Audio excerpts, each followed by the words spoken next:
Assalamualaikum warahmatullahi wabarakatuh.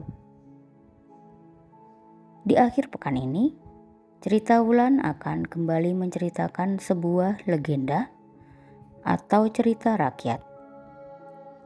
Yang kali ini datangnya dari kota Tulungagung, Provinsi Jawa Timur. Yaitu mengenai legenda tentang seorang putri cantik yang hingga dijemput ajal memilih untuk bertapa dan menyepi di atas sebuah gunung.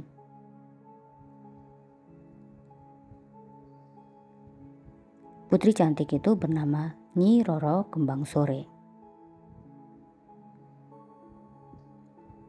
Seperti apa kisahnya? Ikuti terus ceritaku sampai selesai. Tapi jangan lupa tekan tombol subscribe, like, dan nyalakan notifikasi loncengnya supaya kamu gak ketinggalan cerita-cerita dari cerita Wulan. Tersebut dalam sebuah cerita pada zaman dahulu kala. Mbok Roro Kembang Sore,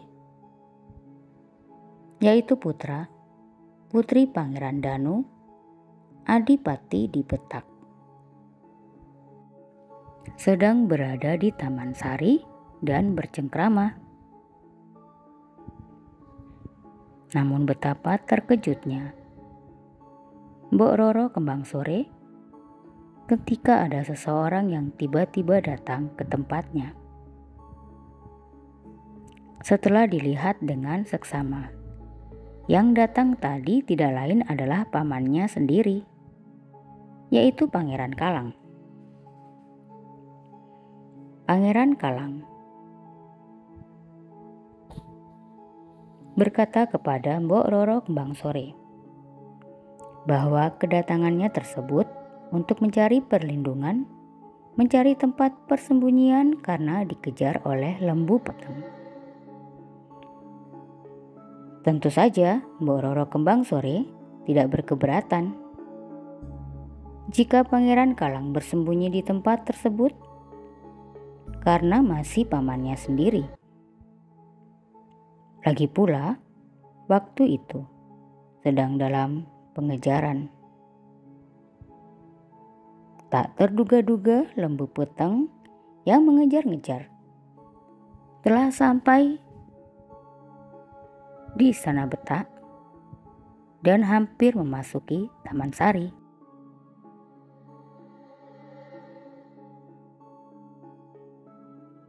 Diceritakan, lembu peteng adalah utusan dari Majapahit yang diutus oleh Kiai Pacet untuk mencari Kiai Kasan Besari atau Kiai Besari. Hal ini dipicu oleh pengkhianatan yang dilakukan oleh Kiai Kasan Besari atau Kiai Besari terhadap gurunya sendiri, yaitu Kiai Pacet, yang disebabkan oleh hasutan Pangeran Kalang, menimbulkan luka tersendiri bagi Resi Winadi. Resi Winadi merupakan seorang pendeta wanita di Gunung Cilik yang merupakan samaran dari wanita cantik nan rupawan bernama Roro Kembang Sore atau Mbok Roro Kembang Sore. Pada saat itu, Roro Kembang Sore tengah berbahagia, sekaligus mendulang duka. Ibundanya Roro Mursodo mengunjungi putri yang sudah lama tak dijumpainya. Roro Kembang Sore menangis di pelukan ibundanya.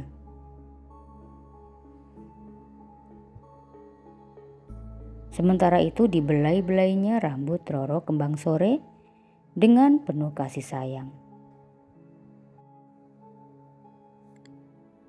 Semua sudah berakhir, ucap Roro dengan rasa pesimis. Roro Mursodo ikut menangis melihat penderitaan putrinya. Ia pun juga harus mengalami hal yang pahit Pangeran Bedalem suaminya kini sudah tiada. Begitu pula dengan Roro Inggit yang merupakan adik dari Roro Mursodo. Tak dipungkiri betapa dalam luka hati Roro Kembang Sore. Kala itu ia baru pertama kali merasakan kobaran asmara seorang pria. Selama ini baginya tak ada laki-laki yang mampu memikat hatinya. Dan pada saat itu di suatu sore di Taman Sari Kadipaten Betak, hatinya mulai mengembang berbunga-bunga. Penglihatannya semakin segar tak kalah sesosok pria gagah perkasa datang menghampirinya. Pria itulah yang bernama Pangeran Lembu Peteng, utusan dari Majapahit.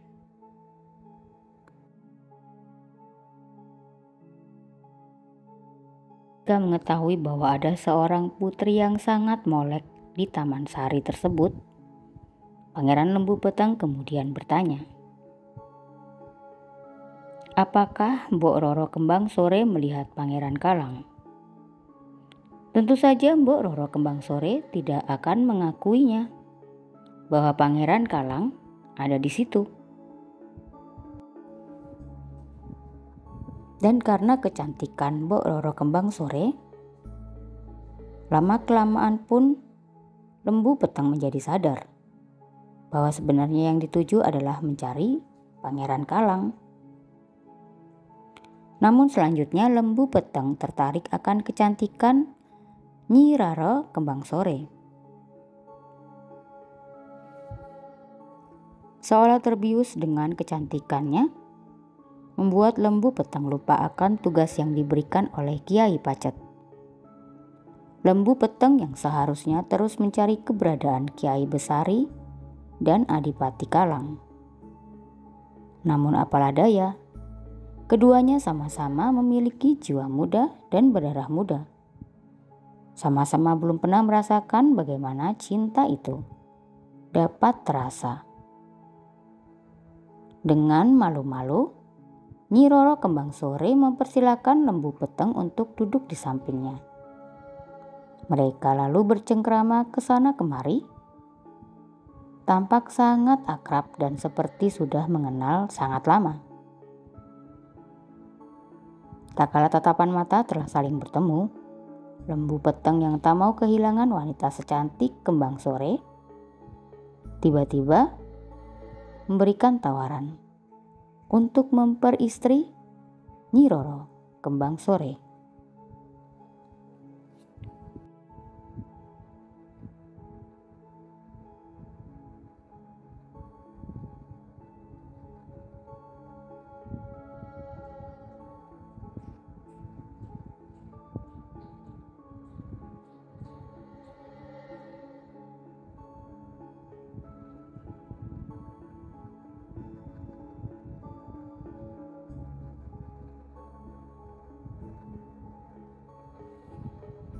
Nyi Roro Kembang Sore yang sudah merasakan jatuh cinta kepada Pangeran Lembu Peteng akhirnya menerima tawaran dari Lembu Peteng untuk menjadi istrinya, sehingga keduanya pun memadu kasih di Taman Sari.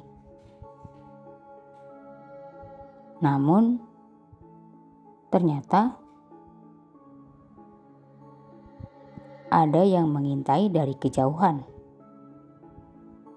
Dialah Pangeran Kalang yang merupakan buronan Kiai Pacet sekaligus paman Kembang Sore. Kiai Besari tengah bersembunyi di Ringin Pitu. Sedangkan Roro Kembang Sore lupa bahwasannya tadi Pangeran Kalang meminta tempat persembunyian padanya. Ketika Pangeran Kalang mengetahui bahwa Nyi Roro Kembang Sore dengan Lembu Peteng saling memadu kasih, terbakarlah hatinya. Marah sekali karena keponakannya akan diperistri oleh Lembu Peteng. Pangeran Kalang segera masuk ke Kadipaten Betak, mengatakan kepada kakandanya bahwa putrinya si Roro Kembang Sore saling memadu kasih dengan lawannya, yaitu Lembu Peteng. Pangeran Bedalem begitu murka mengetahui adanya skandal yang menyangkut putrinya. Apalagi itu dilakukan oleh teman seperguruannya saat masih berguru kepada Kiai Pacet. Maka terjadilah pertempuran antara Pangeran Lembu Peteng dan Pangeran Bedalem. Peperangan yang sengit yang terjadi belum membuahkan hasil yang berarti. Pangeran Lembu Peteng kemudian membawa kabur Roro Kembang Sore. Mereka berdua berhasil lolos. Lembu Peteng dan Roro Kembang Sore pergi ke barat sampai di pinggir sungai. Pangeran Bedalem tidak berhenti untuk mengejar dan terus mengejar. Hingga suatu waktu dalam pengajaran mereka, Kembang Sore tak henti-hentinya bergelayut kepada Pangeran Lembu Peteng. Lembu Peteng berusaha meyakinkan Kembang Sore bahwasannya ia akan segera membawa wanita yang ia cintai itu pergi menuju kerajaan Majapahit. Kembang Sore memiliki firasat yang tajam. Sebagai wanita, ia pasti dapat merasakan adanya suatu hal yang tidak baik menimpa mereka berdua.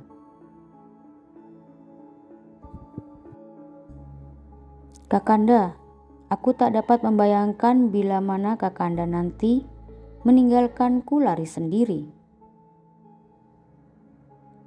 Apa maksudmu, Adinda? Tanya Lembu Peteng keheranan. Aku tak akan lari meninggalkanmu. Kembang Sore tak mampu menahan linangan air matanya. Hatinya begitu sakit jika percintaan pertamanya harus mengalami hal seperti ini. Tidakkah ayahnya memahami bahwa ini adalah saat bagi Kembang Sore untuk tumbuh dewasa dan mencari pendamping? Namun keadaan tak akan pernah memahami. Sementara itu, Adipati Betak sulit mencarinya karena kehilangan jejak. Kemudian ia bertemu dengan Kiai Kesan Besari. Maka diceritakanlah apa saja yang baru terjadi. Kiai Kesan Besari ingin membantu Adipati Betak mencari Lembu Peteng. Akhirnya, tempat persembunyian Lembu Peteng dapat diketahui oleh Kiai Kesan Besari serta Adipati di Betak, sehingga terjadilah peperangan.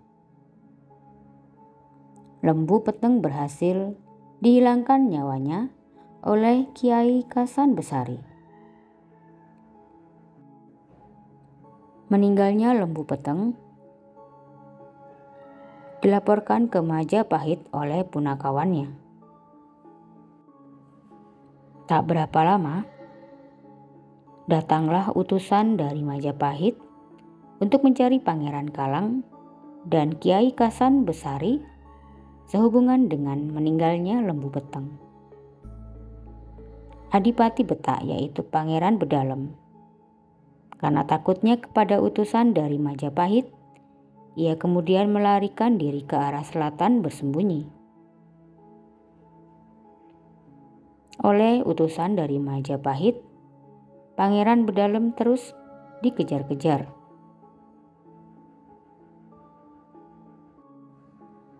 Karena saking takutnya, akhirnya Pangeran Bedalem masuk ke dalam telaga hingga meninggal. Telaga tempat Pangeran Bedalem menenggelamkan diri kemudian dikenal dengan sebutan Gedung Bedaung. Sementara itu, Kembang Sore yang menyaksikan peristiwa itu secara langsung merasa langsa. Hatinya seperti tersayat-sayat pisau.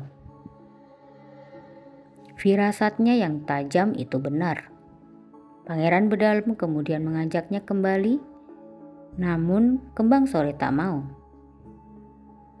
Ia merasa sangat benci dengan ayahnya. Kemudian ia memilih untuk melarikan diri. Nyi Roro Kembang Sore berlari terus ke selatan, mencari perlindungan. Hingga tibalah ia di Desa Dadapan.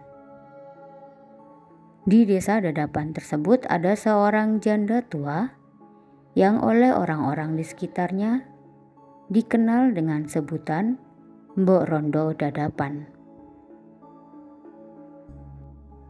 Nyi Roro Kembang Sore ingin meminta perlindungan kepada Mbok Rondo Dadapan supaya tidak ketahuan oleh utusan Kiai Kasan Besari ataupun utusan Mojopahit.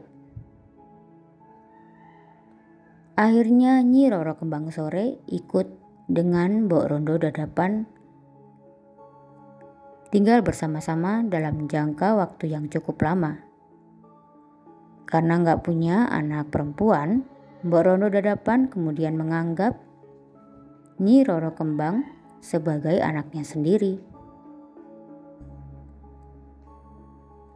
Mbok Rondo Dadapan mempunyai seorang anak laki-laki yang bernama Joko Bodo, yang sudah menginjak dewasa. Melihat Nyi Roro Kembang yang sangat cantik, Joko Bodo jatuh hati kepada Nyi Roro Kembang Sore dan berulang kali mengeluarkan isi hatinya ingin memperistri. Namun ditolak oleh Nyi Roro Kembang Sore. Joko Bodo tak putus asa,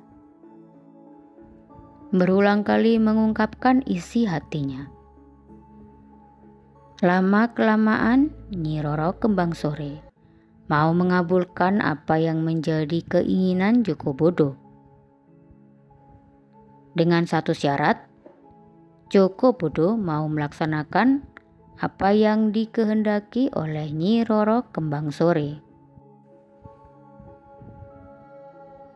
Hingga suatu ketika, Mbok Rondo Dadapan sedang tidak ada di rumah. Joko Bodo dan Nyi Roro Kembang Sore, mereka di rumah saling berunding. Akhirnya Nyi Roro Kembang Sore mau diperistri dengan satu syarat. Joko Bodo mau bertapa bisu di gunung yang berdekatan dengan desa tersebut. Tentu saja Joko Bodo sanggup melaksanakan apa yang disebutkan dalam syarat-syarat tersebut. Kemudian Joko Bodo berangkat ke gunung yang dimaksud dan Nyi Roro Kembang Sore melarikan diri secepat-cepatnya ke arah barat. Ketika pulang, Mbok Rondo Dadapan sangat terkejut melihat kondisi rumahnya sangat sepi. Anaknya Joko Bodo dipanggil-panggilnya berulang-ulang kali, namun tak menyahut. Roro Kembang Sore juga tak ada. Ia mencari keduanya ke sana kemari, namun tak juga bertemu. Lama-kelamaan, Mbok Rondo Dadapan mengetahui bahwa Joko Bodo sedang duduk termenung di atas punggung gunung. Tentu saja Mbok Rondo Dadapan hatinya sangat sakit. Joko Bodo betul-betul berada di tempat tersebut. Namun ketika dipanggil-panggil dia hanya diam membisu. Karena jengkel dan marahnya, kemudian Mbok Rondo Dadapan mengutuk Joko Bodo menjadi batu. "Kamu anak dipanggil diam saja seperti batu." Seketika itu juga Joko Bodo menjadi batu. Mbok Rondo Dadapan sangat sakit hatinya. Ia tak menyangka jika kutukannya ternyata sangat sakti. Sampai saat ini, tempat tersebut menjadi sebuah tempat yang ramai. Gunung tempat Joko Bodo bertapa disebut sebagai Gunung Budak.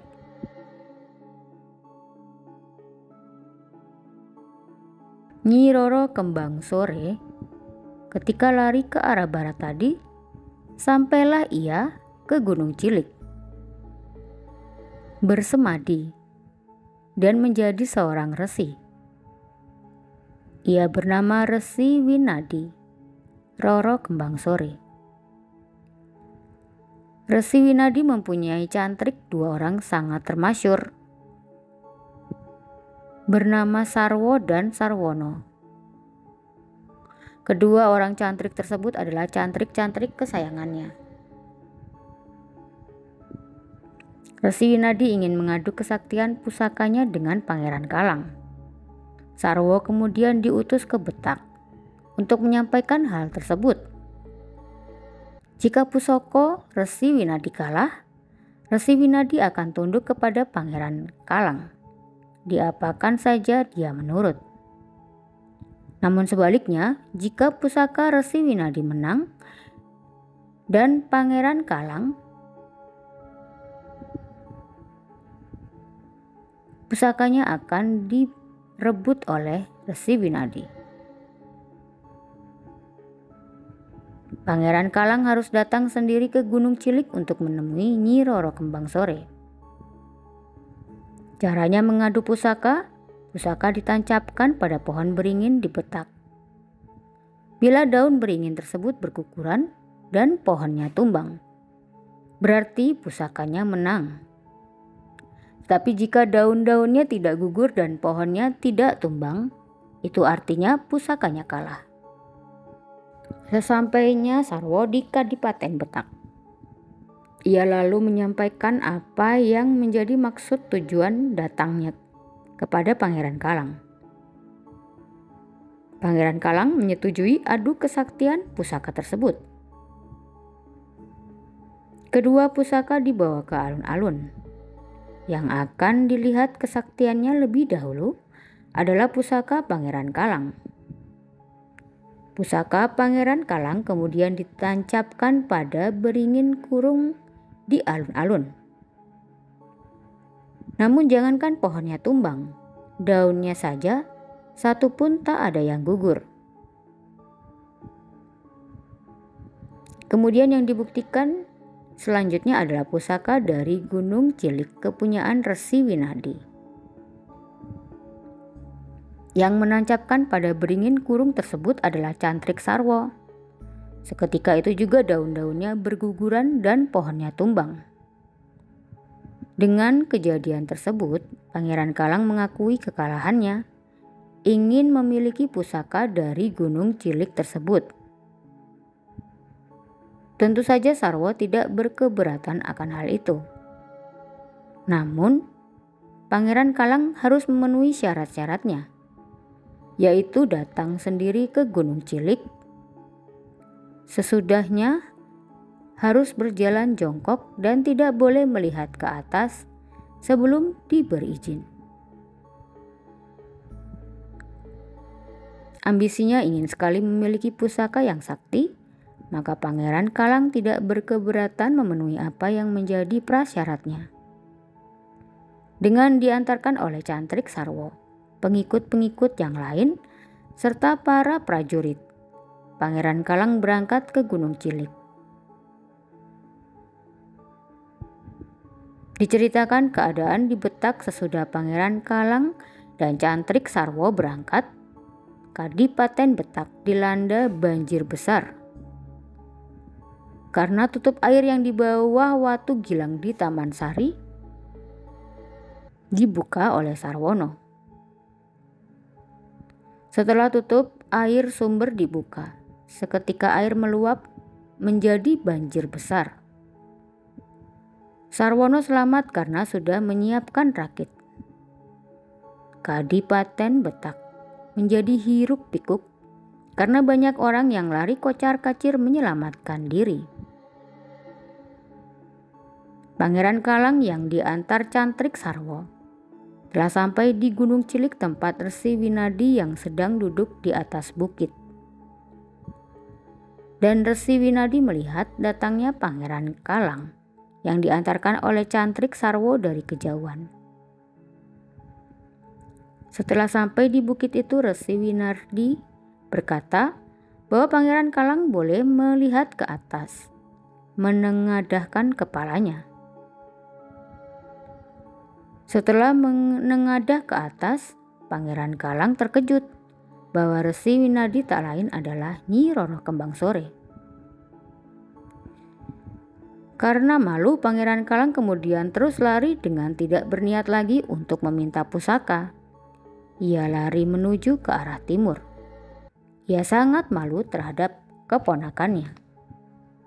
Ia sangat malu terhadap Resi Winadi yang dulu menjadi musuhnya.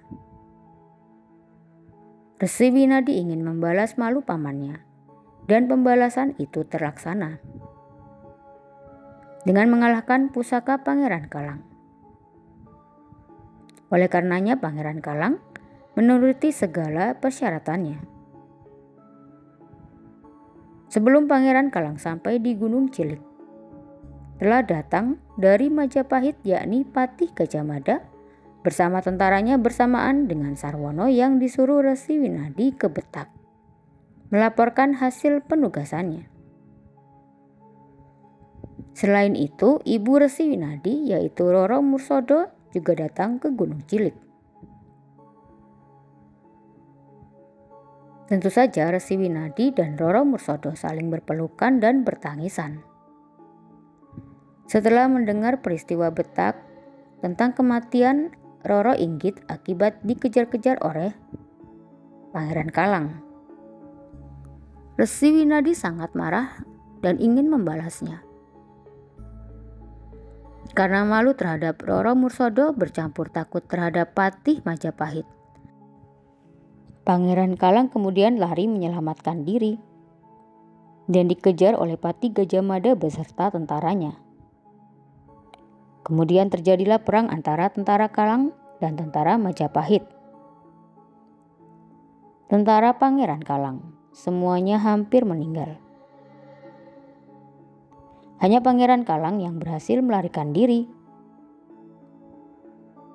Tepat peperangan antara pasukan Gajah Mada dan prajurit Pangeran Kalang disebut Batang Sauren karena banyaknya jenazah dalam peperangan itu.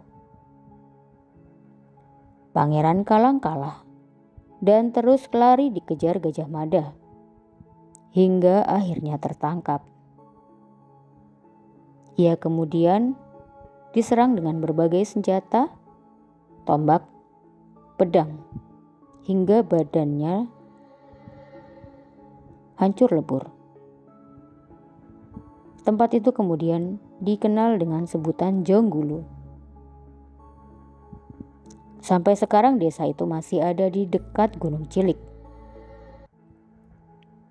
Walaupun badan Pangeran Kalang telah hancur, ia masih dapat terus berlari dan masih terus dikejar oleh tentara Majapahit. Badannya kemudian luluh lantak oleh Patih Gajah Mada. Dan daerah itu kemudian dikenal dengan sebutan Kalangbret. Walau demikian, Pangeran Kalang terus berusaha melarikan diri. Karena kehabisan tenaga, maka ia mencari persembunyian di tepi kali. Akhirnya Pangeran Kalang meninggal di tepi kali, dan kali itu memiliki gua. Tempat itu kemudian disebut sebagai Desa Ngesong. Setelah keadaan aman, utusan Majapahit, Patih Gajah Mada pulang ke Majapahit. Sedangkan Nyi Roro Kembang Sore, ia memilih untuk bertapa hingga akhir hayatnya. Tempat pertapaan Nyi Roro Kembang Sore di Gunung Cilik sampai sekarang menjadi tempat pemujaan. Demikian pula makam Nyi Roro Kembang Sore di Gunung Bulu, Tulungagung. Itu tadi ceritaku tentang legenda dari Nyi Roro Kembang Sore yang beredar luas di kalangan masyarakat Tulungagung. Semoga cerita rakyat tadi bisa menambah wawasan untuk kita semua tentang keanekaragaman legenda, cerita rakyat, dan dongeng yang ada di negeri kita tercinta, Indonesia. Terima kasih sudah menyimak ceritaku dari awal hingga akhir. Sampai jumpa di cerita Wulan selanjutnya. Wassalamualaikum warahmatullahi wabarakatuh. Selamat berakhir pekan.